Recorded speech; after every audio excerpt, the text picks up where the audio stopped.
Olá, esse é o Conexão GAP, conectando você a diversos assuntos da sociedade.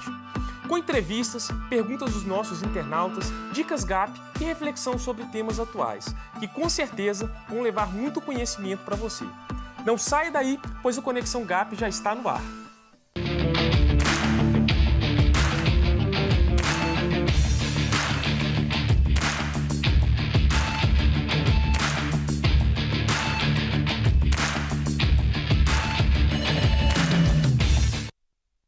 O Conexão GAP tem o objetivo de levar conhecimento sobre todas as esferas da sociedade, principalmente da esfera política, a vocês, nossos telespectadores. Queremos estimular você que nos assiste a se envolver nos problemas da sua cidade e do Brasil, para que se torne um influenciador, uma pessoa ativa e engajada. No nosso programa sempre temos entrevistas com convidados sobre temas relevantes. E hoje eu tenho o prazer de receber o deputado federal e coordenador da Frente Parlamentar de Combate ao Suicídio e Automutilação, Lucas Gonzalez, que vai conversar com a gente sobre esse tema tão controverso, tão difícil que é o suicídio. Olá, deputado Lucas, um prazer receber você de novo no Conexão GAP. Carlos, o prazer é meu. Sempre bom estarmos aqui no Conexão GAP, conversando sobre temas super relevantes com você e com os nossos telespectadores. Deputado, nós hoje tivemos a projeção de conversarmos sobre um tema que é bastante, que ainda é considerado um tabu pela sociedade, que é o suicídio. É muito difícil, né, toda vez que nós temos alguma notícia de alguém que conhecido, uma pessoa que conhece outra, que narra um suicídio, sempre é muito assustador. As pessoas têm dificuldade de conversar sobre esse tema. E até mesmo a mídia, a imprensa também, não é comum nós vermos notícias que falam do suicídio. Por que isso é um tabu? E nós, como nós estamos trazendo um deputado para estar falando desse tema aqui, por que disso tudo? Bom, primeiro esclarecer para o nosso telespectador que eu não sou especialista da área na questão saúde mental, mas tenho me engajado politicamente coordenando uma frente parlamentar de combate e prevenção ao suicídio lá na Câmara dos Deputados, que inclusive contém membros que são especialistas da área da saúde. Mas, então, eu sou estudioso do assunto, tenho conversado sobre o assunto, nós estamos, o Brasil desde 2015, simbolicamente adotou o Setembro Amarelo, o mês de valorização da vida, e essa temática ainda é um tabu por dois fatores. Primeiro, porque há uma ideia de quando você fala, quando você divulga, quando você comenta, você pode estar, se feito da forma equivocada, você pode estar promovendo mais pessoas a cometerem tal ato. E a segunda questão é que ainda há um certo preconceito em relação a doenças mentais. Então a gente acha que é mimimi, que a pessoa está querendo aparecer, que é frescura, mas a verdade é um caso grave de saúde mental e que, como todo caso de saúde, merece ser tratado por um especialista da área. Então você começou falando de sinais também que a pessoa ela pode apresentar. Então, não é o suicídio, quando a gente fala do suicídio, na verdade, não é algo repentino, que acontece... Como que é esse processo? Ela apresenta sinais, pode ser algo repentino ou não? A gente tem conversado muito sobre esse assunto e existem, sim, casos que acontecem sem nenhum sinal, sem nenhum sintoma, casos, assim, de imediato que acontecem, mas a grande maioria dos casos nós conseguimos notar sinais e sintomas. Alguns deles, isolamento do convívio familiar e convívio de amigos, convívio social, depressão, angústia, apatia, aquela falta de vontade de fazer as coisas, sair de casa, levantar da cama, mudança brusca de personalidade. Tudo isso são sintomas que a pessoa apresenta que vão a direcionando para um caminho, muitas vezes, demonstrando uma angústia na alma, né? E essa angústia precisa ser tratada. Em julho de 2019, foi lançada na Câmara dos Deputados a Frente Parlamentar, de Combate ao Suicídio e Automutilação, que está sob a coordenação, do deputado Lucas. Eu gostaria, deputado, que o senhor falasse um pouco sobre as propostas, por que essa comissão, por que essa frente parlamentar ela foi montada, por que o Brasil precisa que a Câmara dos Deputados e os demais as demais instituições da sociedade civil discutam essa questão. Bom, para esclarecer para o nosso telespectador, o que é uma frente parlamentar? A frente parlamentar é um grupo de parlamentares que se juntam sem nenhum tipo de custo para a Câmara dos Deputados sobre determinada temática. Então, por exemplo, nós podemos fazer uma frente parlamentar que vai promover o esporte, frente parlamentar do meio ambiente, frente parlamentar de qualquer outro assunto, por exemplo, da prevenção e combate ao suicídio. Então, são grupos de pessoas que se unem para debater tal assunto. Então, eu coordeno essa frente parlamentar de combate e prevenção ao suicídio e automutilação, que detém quase 300 assinaturas de parlamentares que apoiam essa iniciativa e um grupo menor de parlamentares que, de fato, se juntam e militam, estudam e conversam sobre essa causa. Essa frente foi lançada no último mês de julho, com o intuito, pelo menos três objetivos. O primeiro deles, dar voz ao assunto. A Câmara dos Deputados, a gente entende que é uma caixa que deve reverberar os temas principais da sociedade, ou grande maioria dos temas da sociedade. Então, nós precisamos, lá na Câmara, de discutir esse assunto, de conversar sobre isso, de pensarmos como podemos fazer para prevenir esse tipo de coisa. O segundo, aproximar a sociedade civil dos legisladores, porque muitas vezes nós pensamos projetos de lei, pensamos algum outro tipo de projeto, mas isso sai da nossa cabeça sem pé nem cabeça. Então é importante existir uma aproximação com a sociedade civil, com especialistas do assunto, com pessoas competentes na área, para que haja o diálogo com respeito sempre, para que haja o diálogo, o aprendizado mútuo e aí sim a gente consiga executar algum tipo de projeto que seja eficaz na sua aplicação. E por último, uma aproximação também com aqueles que são de fato os grandes responsáveis no que tange a política pública de combate e prevenção ao suicídio, que é o Poder Executivo. Lá no Legislativo, pelo que nós já discutimos, há muito pouco que pode ser feito. Um projeto de lei que pode ser aprimorado, um outro que a gente já deu entrada, mas muito pouco. O verdadeiro, digamos, locomotiva para combater e prevenir o suicídio está no Executivo, nos programas de política pública do Ministério da Saúde, Ministério de Direitos Humanos, Ministério da Cidadania, Ministério da Educação.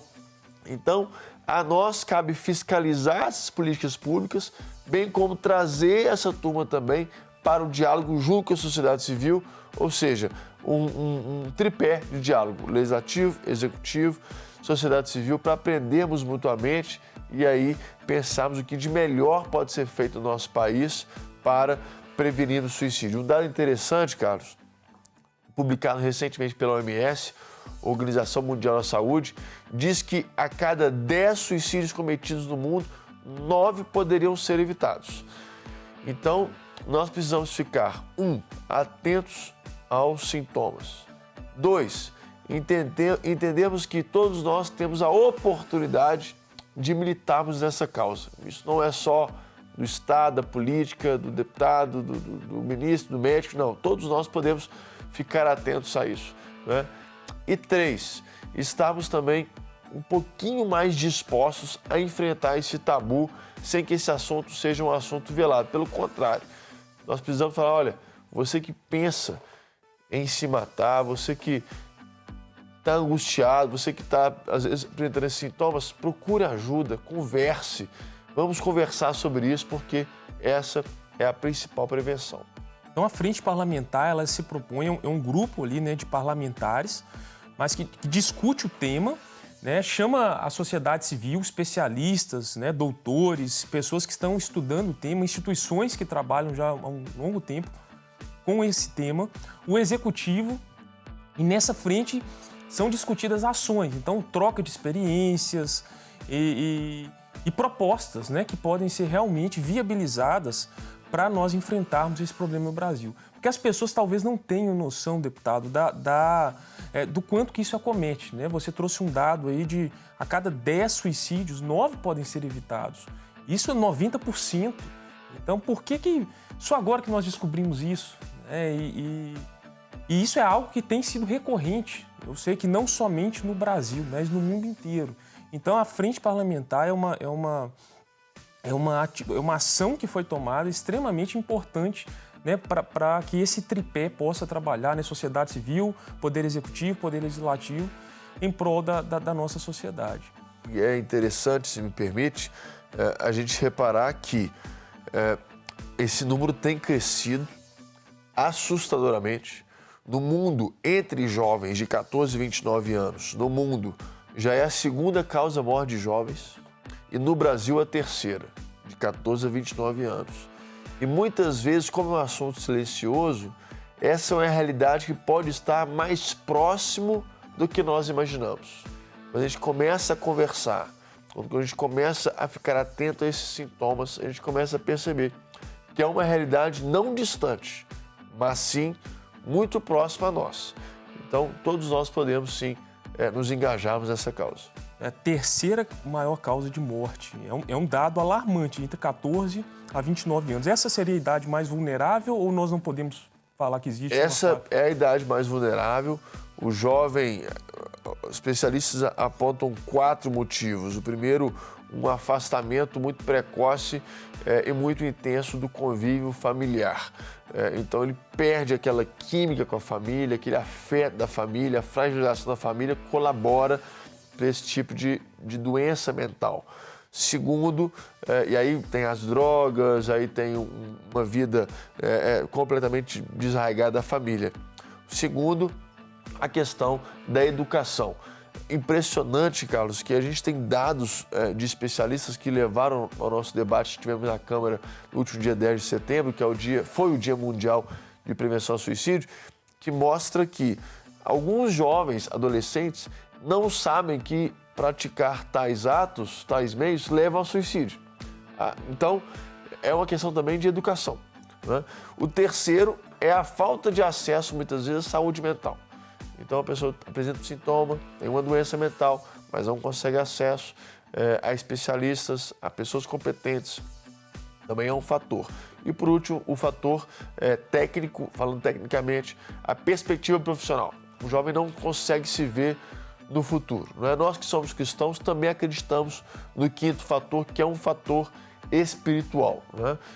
Mas aí não entra tanto no campo da ciência, é um fator de fé. A gente acha, algumas pessoas acham que isso existe, outras pessoas não, né? Eu creio plenamente, sou muito convicto que tem também esse quinto fator, o fator espiritual, que trabalha contra as nossas vidas. Então, são esses alguns fatores que muitas vezes levam a pessoa a querer se matar. É importante nós ficarmos atentos a esses sinais, a esses sintomas. Você, Lucas, falou, o primeiro ponto que você tocou foi da família, a importância da família acolher, né, de ter um ambiente familiar saudável, né, e se conhecer, né, começar a perceber sinais que são esses que você colocou, alguns sinais que trazem depressão, apatia, e começar a sinalizar, olha, eu preciso de ajuda, não é vergonha nenhuma, né, nós pedirmos ajuda quando nós, em relação à saúde mental. Como você começou falando na nossa conversa, parece ainda um preconceito, né, em relação a isso. Eu posso falar que eu estou com uma dor de cabeça, que eu estou com uma dor de dente, mas falar que que minha mente não está muito boa, existe um preconceito. E aí que está, né, onde nós podemos salvar muitas vidas. E, deputado, o Brasil presenciou nessa campanha do Setembro Amarelo, né, e muitas pessoas utilizando bottoms. O que consiste o Setembro Amarelo e para que foi criado? Nós adotamos o Setembro Amarelo em 2015, o Brasil adotou o Setembro Amarelo em 2015. Até vou deixar uma pulga atrás da orelha aí do nosso telespectador. O que significa o Setembro Amarelo? Pesquisa lá no Google, um jovem lá nos Estados Unidos que se matou e etc. Depois é uma boa pesquisa para você saber. Mas é um mês simbólico, né? Não quer dizer que nós militamos nessa causa apenas em setembro.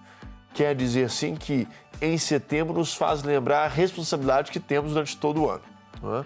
Porque algumas pessoas também falam, vocês só falam disso em setembro. Não, setembro nos faz lembrar que nós temos que militar nessa causa durante todo o ano. Daí o Setembro Amarelo, como também o Outubro Rosa, o Novembro Azul, são campanhas simbólicas, mas nós devemos valorizar a vida no que está no Setembro Amarelo durante todo o ano, sempre valorizando a vida, incentivando as pessoas a procurarem ajuda, a procurarem profissionais de saúde mental. Isso é muito importante. Deputado, para a gente encerrar, eu gostaria que o senhor deixasse uma mensagem, né, para o nosso telespectador, para pessoas que estão passando nessa situação, o que pode ser feito, ou talvez para familiares que têm presenciado isso, né, no seio familiar. O que pode ser feito? Eu gostaria que você deixasse uma mensagem para essas pessoas. Bom, de forma bem resumida e prática, primeiro, procure ajuda profissional, um médico de saúde. Segundo, se apegue à sua família, se apegue aos seus amigos, porque esse convívio social é muito importante. E terceiro, a fé. A fé que ela é capaz de promover milagres, curas, fisicamente e na saúde mental também. Muito obrigado por estarmos aqui juntos e juntos pela vida. Todos nós podemos sim promover, celebrar e prevenir sobre a nossa vida. Deputado Lucas, muito obrigado. Infelizmente, nosso tempo acabou. Muito obrigado pela sua presença, suas contribuições. E agora nós vamos para um breve intervalo. Daqui a pouco nós estamos de volta com mais Conexão GAP. Não sai daí.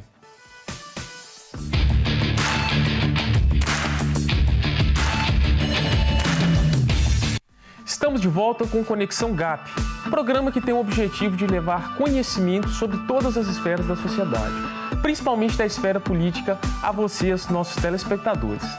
E quem está aqui com a gente, mais uma vez, é o integrante do GAP, Alexandre Gonçalves, que vai responder a pergunta do nosso quadro GAP Responde.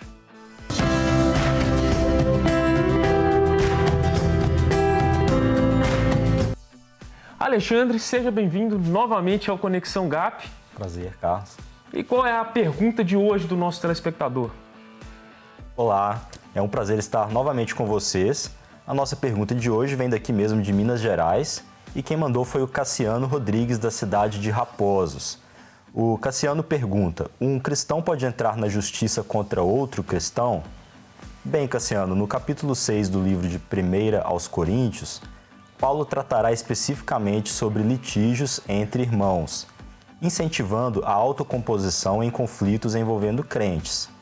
Na carta, o apóstolo afirma que estas desavenças devem ser resolvidas no âmbito da igreja, não recorrendo à justiça dos homens.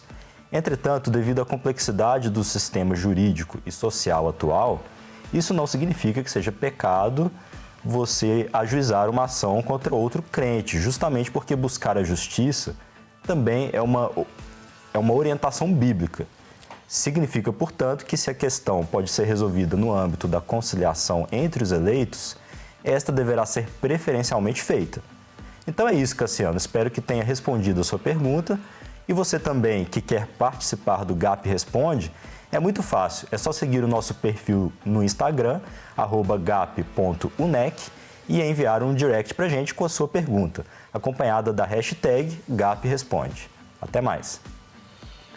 Alexandre, obrigado mais uma vez por ter participado do nosso quadro GAP Responde. E como esse programa gosta de levar muito conhecimento para você, não pode faltar a nossa dica GAP do dia. E quem vai dar a dica de hoje para a gente é a integrante do GAP, Miriam Caetano. É com você, Miriam.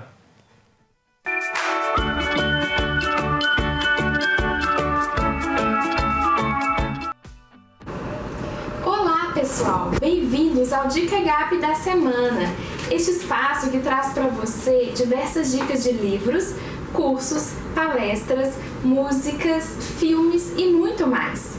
Dicas que certamente irão edificar sua vida na caminhada cristã e cidadã. E a Dica GAP desta semana é o livro Simplifique, 10 práticas para pôr a alma em ordem, de Bill Hybels.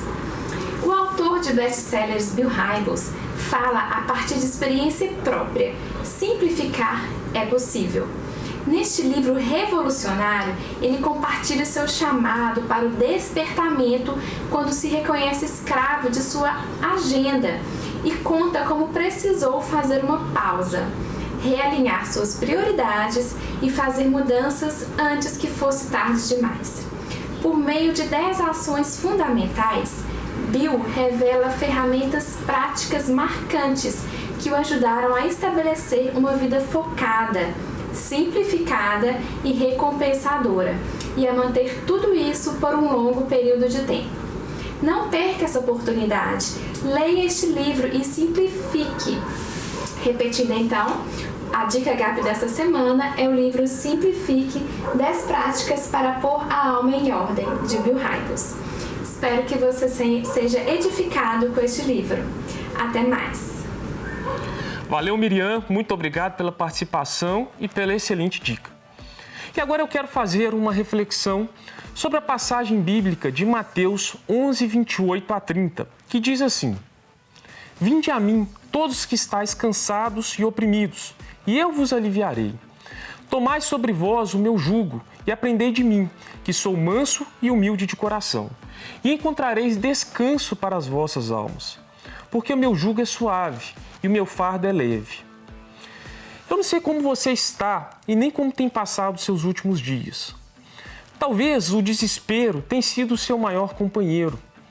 Quantas noites de sono você já perdeu? Quanto do seu dia tem sido consumido pelo desespero da sua alma? Talvez as áreas familiar e sentimental da sua vida estejam fracassadas, sua área financeira dilacerada, sua área profissional desacreditada. Você já não consegue mais enxergar a esperança. Esta não é apenas a sua realidade, mas é a realidade de milhões e milhões de pessoas em todo o mundo. Essa pode ser a sua realidade. Talvez a única solução que você tenha encontrado para os seus problemas é acabar com a própria vida. Pode ser que você não tenha chegado a esse ponto, mas tem vivido dias de desespero total. Você precisa de ajuda, procure orientação médica e faça os tratamentos que lhe forem recomendados. Mas não deixe de fazer o principal. Entregue o seu fardo a Cristo. Ele se ofereceu para carregar o nosso fardo pesado. Perceba que Cristo fala de um fardo que traz perturbação à nossa alma, que nos tira a nossa vida de paz. Cristo fala a todos nós que estamos vivendo atribulados, desesperados, carregando conosco um peso que não precisamos carregar. Ele carrega por nós. Entregar o nosso fardo a Ele significa confiar totalmente no cuidado dele por nós. Isso não significa estarmos imunes às tribulações da vida, pois na Bíblia fala que nós teríamos aflições. Mas também fala que Ele cuida de nós o tempo todo. Isaías fala, lá no capítulo 49, que Deus tem nos gravado, o nosso nome gravado nas palmas das mãos dele. O nosso nome, Ele nunca se esquece. Ainda que os nossos pais biológicos se esqueçam, Ele jamais esquecerá. Quando temos essa convicção de que não importa o tamanho do problema, que Deus jamais perdeu o controle e jamais perdeu o amor por você, tudo fica diferente. Cristo entregou a vida dele para que você não perdesse a sua. O diabo veio para roubar, matar e destruir. O maior desejo de Satanás não é roubar os seus bens. Ele quer roubar o que você tem de mais precioso, que é a sua paz. Cristo nos oferece descanso para a alma. Entregue suas preocupações a Cristo, porque Ele tem cuidado de você. Quando Ele fala lá em Isaías, esse texto que nós acabamos de citar, que Ele tem gravado os nossos nomes nas palmas das mãos dele, isso significa que a todo tempo o nosso nome, a nossa vida está diante dele. Quando nós temos alguma coisa muito urgente, que nós não podemos nos esquecer, hoje em dia nós temos recursos tecnológicos, nós anotamos nas nossas agendas, mas sempre as pessoas anotaram aonde? Nas palmas das mãos. Porque nas palmas das mãos, o tempo todo você está olhando. Ele olha por mim e olha por você. O que nós estamos falando é que você não precisa de passar por esse sofrimento todo, porque Ele está com você. Não deixe de procurar médicos, ajudas de remédios que podem ser necessários para o seu caso. Mas a resposta, a cura, ela vem de Deus. Procure pessoas no seu convívio social, pessoas experientes e compartilhe aquilo que tem passado na sua mente. A depressão é um mal que pode atingir qualquer um de nós. E muitas vezes, quando nós temos vergonha de nos expressar, de falar que nós estamos angustiados, que nós estamos tristes, mas aquela tristeza que está lá no fundo da alma, que nada consegue mudar, é importante que você verbalize. Fale, vá diante de Deus, fala com Ele, coloca aquilo que está no seu coração. Fale com os médicos, procure ajuda, procure familiares, procure pastores, pessoas experientes, porque isso vai ser importante no seu tratamento. Não é vergonha nenhuma. E o fato de você estar, talvez, passando por um processo de depressão, não significa que você não tenha Cristo. A Bíblia mostra diversas pessoas. Elias, por exemplo, depois de ver fogo caindo do céu, ele passou por um processo de depressão quando foi ameaçado ali por Jezabel. E se Elias, que passou por essa experiência tão maravilhosa, ele passou por um processo de depressão, porque eu e você não poderíamos passar também. Isso é algo que acomete milhões e milhões de pessoas. Mas nós precisamos de lembrar que Deus é por nós, que Ele jamais perdeu o controle das nossas vidas e que nós temos acesso a tantas pessoas que podem nos ajudar. Que Deus te abençoe, que você medite nessa palavra e nos encontramos na próxima semana.